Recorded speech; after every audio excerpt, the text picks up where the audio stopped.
जय श्रीमन नारायण। पाप मोचनी एकादशी व्रत कथा।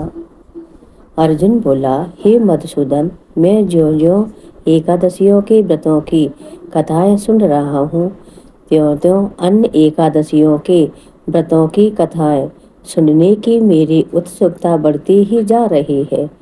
हे श्री कृष्ण, अब कृपा कर आप चैत्र मास के कृष्ण पक्ष की एकादशी के बारे में बताइए। इस एकादशी का नाम क्या है? इसमें कौन से देवता की पूजा की जाती है तथा इसका व्रत करने की क्या विधि है? हे गोपाल, यह सब मुझे विस्तार पूर्वक बताने की कृपा करें। श्री कृष्ण भगवान बोले, हे पांडुनंदन, एक समय यही प्रश्न पृथ्वीपति मंदाता ने लोमस ऋषि से किया था।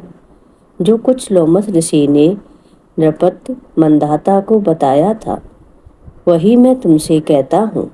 धर्म के गुह्यतम रहस्यों के ज्ञाता राजा मंदाता ने लोमस ऋषि से पूछा, हे महर्षि, मनुष्यों के पापों का मोचन किस प्रकार संभव है?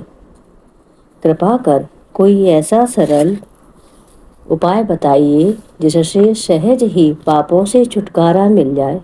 लोमस ऋषि बोले, हे राजन, चैत्र मास के कृष्ण पक्ष की एकादशी का नाम पाप मोचनी एकादशी है। उसके व्रत के प्रभाव से मनुष्यों के अनेक पाप नष्ट हो जाते हैं। मैं तुम्हें इसकी कथा सुनाता हूँ, ध्यान पूर्वक सुनो। प्राचीन काल में चैत्र रथ नामक एक वन था। उसमें अप्सराएं किन्नरों के साथ विहार करती थीं। वहाँ हर समय वसंत रहता था, अर्थात उस जगह सदैव प्रत्येक तरह के पुष्प खिले रहते थे।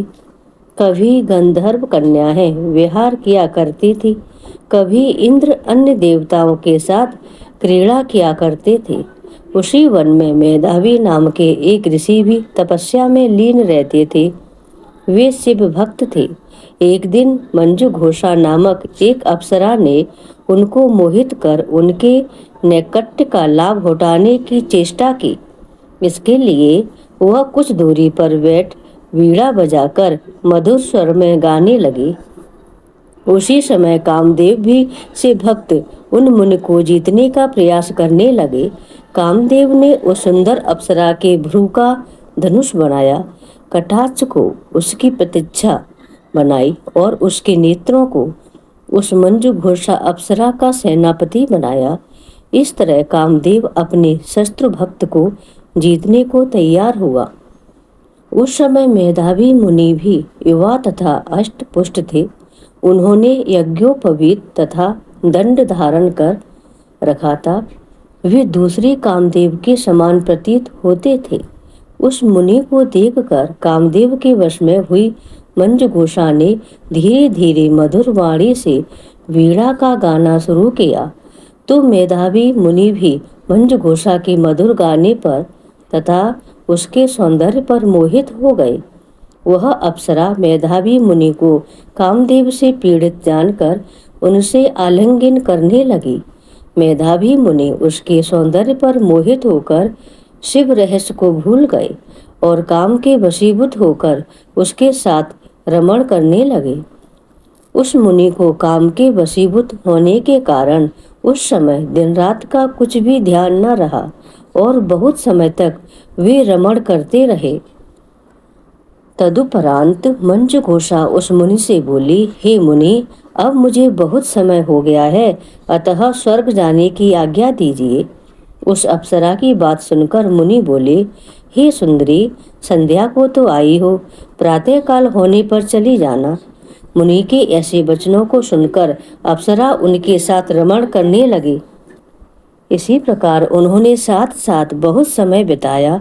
एक दिन फिर मंजू घोषा ने मेधावी मुनि से कहा, हे देव, अब आप मुझे स्वर्ग जाने की आज्ञा दीजिए। इस बार फिर मुनि ने कहा, हे सुंदरी, अभी तो कुछ भी समय नहीं व्यतीत हुआ है, अभी कुछ समय और ठहरो। इस पर वह अप्सरा बोली, हे मुनि, आपकी रात्रि तो बहुत लंबी है। आप स्वयं ही सोचिए कि मुझे आपके पास आए कितना समय हो गया। अब और अधिक समय तक ठहरना क्या उचित है? उस अप्सरा की बात सुनकर मुनि को समय का बोध हुआ और वह गंभीरता पूर्वक विचार करने लगे। जब उन्हें बोध हुआ कि उन्हें रमण करते करते 57 वर्ष व्यतीत हो चुके हैं, तो उस अप्सरा को वह काल का रूप समझने लगे। इतना अधिक समय भोग विलास में व्रत हो जाने पर उन्हें बड़ा क्रोध आया।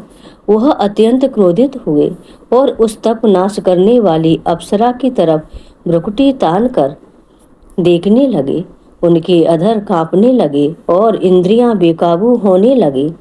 क्रोध से थरथराते स्वर में वह उस अप्सरा से बोले, अरे दुष्टा, मेरे तप को नष्ट करने वाली तू महान पापिन और दुराचारिणी है। तुझे धिक्कार है। अब तू मेरे श्राप से पिशाचिनी हो जा। उन मुनि के क्रोध युक्त शाप से वह पिशाचिनी हो गई। फिर व्यतीत होकर बोली, हे मुनि, अब मुझ पर क्रोध को त्याग कर प्रसन्न होइए और कृपा करके बताइए कि इस श्राप का निवारण किस प्रकार होगा।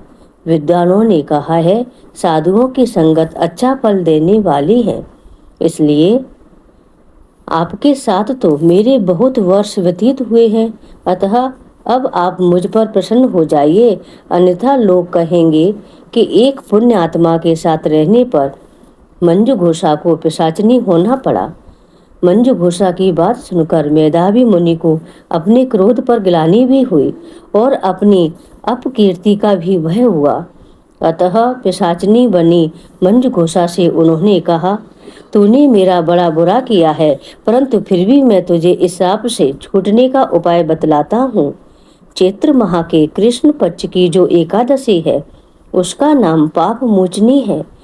उस एकादशी का व्रत करने से तू पिशाचिनी की देह से छूट जाएगी।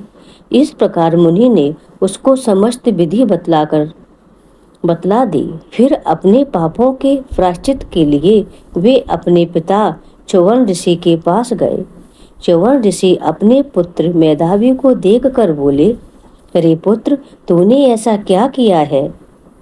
तेरे समस्त तप नष्ट हो गए हैं, जिससे तुम्हारा सारा तेज क्षीण हो गया है।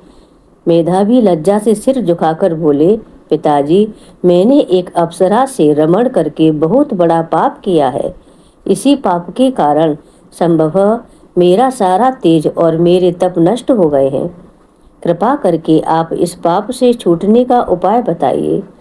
च्यवन ऋषि बोले, हे तात, तुम चैत्र मास के कृष्ण पक्ष की पाप मोचनी एकादशी का विधि तथा भक्ति पूर्वक व्रत करो, इससे तुम्हारे समस्त पाप नष्ट हो जाएंगे। पिता के वचनों को सुनकर मेधावी ऋषि ने पाप मोचनी एकादशी का विधि पूर्वक उपवास किया। उसके प्रभाव से उनके समस्त पाप नष्ट हो गए।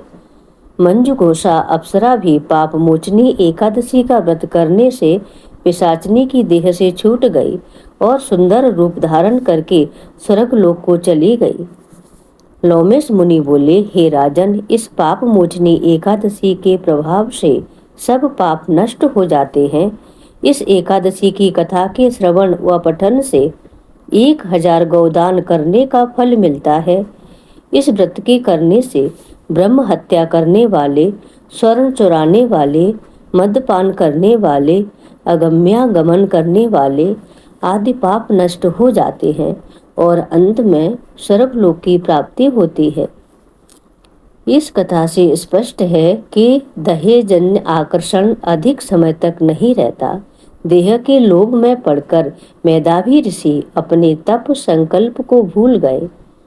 इसे घोर अपराध माना जाता है, किंतु भगवान विष्णु की पाप मोचनी शक्ति इस घोर अपराध के पाप से भी सहज ही मुक्ति दिलाने में सक्षम है। जो प्राणी सत्कर्मों का संकल्प करके बाद में लोभ, लालच और भोग विलास के वशीभूत होकर अपने संकल्प से गिर जाते हैं, वे घोर नरक के अपराधी होते हैं। किंतु पाप मोचनी सभी पापों से मुक्ति करके प्राणी को स्वर्ग का अधिकारी बना देती है। बोलिए श्री हरि नारायण की जय।